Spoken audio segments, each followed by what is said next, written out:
श्रीमद् भगवद्गीता जशी आहे तशी. श्लोका 1.1. धृतराष्ट्र उवाच धर्मक्षेत्रे कुरुक्षेत्रे समवेतायुत्सव मामका पांडवास्यैव किमकुर्वत संजय. राष्ट्रपदाला हे सध्या कुरुक्षेत्र या पवित्र धर्मक्षेत्रावर एकत्रित आलेल्या युद्धाची इच्छा करणारे माझ्या आणि पांडवच्या पुत्रांनी काय केले? श्लोका 2.7. कार्पण्य दोषोपहार स्वभावा प्रचारिवाधर्म सम्पूर्णचेता यश्रेयस्यात् निश्चितं ब्रूहि तन्मे शिष्यास्तेऽहं शाधिमां प्रपन्नम्.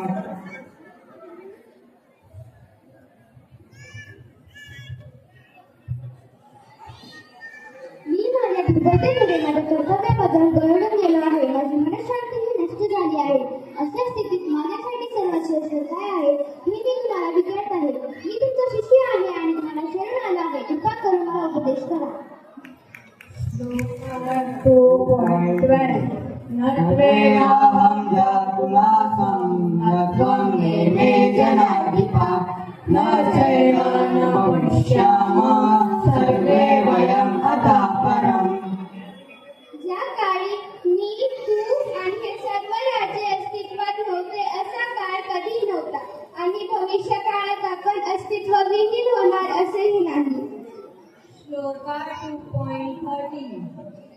2.13 देहे कौमारं यौवनं जरा तथा देहान्तरप्राप्ते धीरस्तत्र न मुह्यति.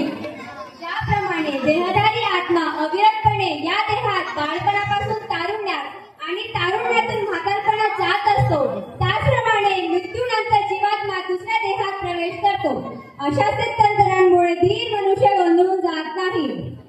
श्लोका 2.14 मात्रा स्पर्शास्तु कौन्तेय शीतोष्ण सुखदुःखदा आगमापायिनो विद्यादानिरीक्षस्व भारत.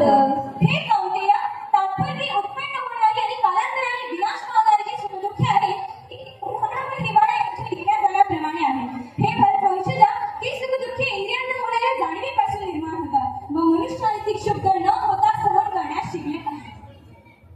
श्लोका 2.20 न जायते म्रियते वा कदाचित् नायं भूत्वा भविता न भूयात् अजो नित्यं शाश्वतो पुराणो न हन्यते हन्यमाने शरीरे. कोणत्याही काळी आत्म्याचा जन्मही नाही आणि मृत्यूही नाही. तिचा जन्म झाला होता असेही नाही, त्याचा जन्म होतो असेही नाही आणि त्याचा जन्म होणार असेही नाही. तो अजन्मा नित्य सनातन अस्तित्वात असणारा पुरातन आहे. शरीराचा नाश झाला तरी त्याचा नाश होत नाही.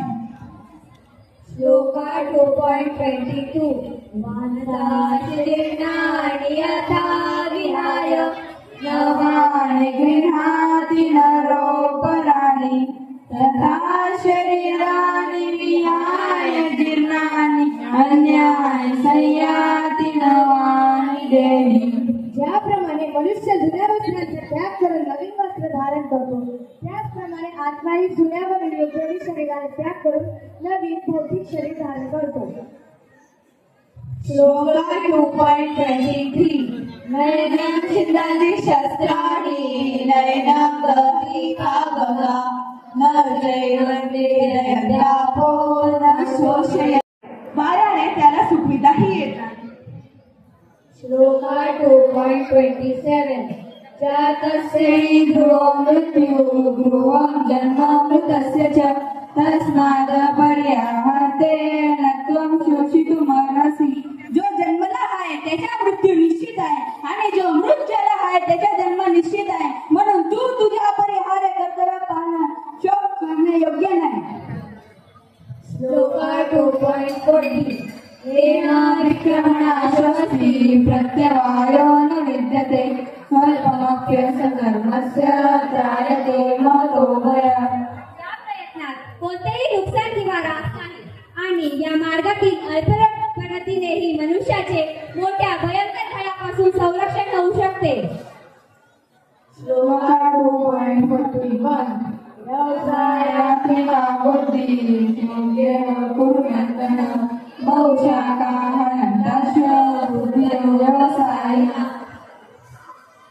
जे या मार्गावर असतात त्यांची बुद्धी दृढ निश्चय असते आणि त्यांची ध्येय एक असते. हे प्रिय कुलनंदन, जे डळमळीत वृत्तीचे असतात त्यांच्या बुद्धीला अनेक फाडे फुटलेले असतात. श्लोका 2.44 भोगेश्वर्य प्रसक्तानां दया कौन्तचेतसा व्यवसायात्मिका बुद्धिः समानो न विधीयते. जे लोक इंद्रिय वृत्ती आणि भौतिक ऐश्वर्यात अत्यंत आसक्त झालेले असतात आणि या गोष्टीमुळे ते मोहग्रस्त झालेले असतात, त्यांच्या मनामध्ये भगवंताच्या भक्तिपूर्ण सेवेचा दृढ निश्चय होऊ शकत नाही. श्लोका 2.45 त्रैगुण्य विषया वेदा निस्त्रैगुण्योपकर्षणा निर्गुणोक्त सत्त्वस्थो निर्योगक्षेम आत्मा. वेद प्रामुख्याने भौतिक प्रकृतीच्या 3 गुणांचे विवेचन करतात. हे अर्जुना, त्या 3 गुणांच्या पलीकडे स्थित हो, सर्व गंगातून मुक्त हो, लाभ तथा रक्षण यांच्या काळजीतून मुक्त हो, आत्मपरायण हो. श्लोका 2.47 कर्मण्येवाधिकारस्ते मा फलेषु कदाचन मा कर्मफलहेतुर्भूः मा ते संगोऽस्त्वकर्मणि. तुझे नियम कर्म करण्याचा तुला अधिकार आहे, पण कर्मफलावर तुझा अधिकार नाही. तुझ्या कर्मफलात तू कारणीभूत आहे असे कधीही समजू नये. तसेच कर्तव्याला करण्यामध्येही तू आसक्त होऊ नकोस. हरे कृष्णा कृष्णा कृष्णा हरे हरे हरे राम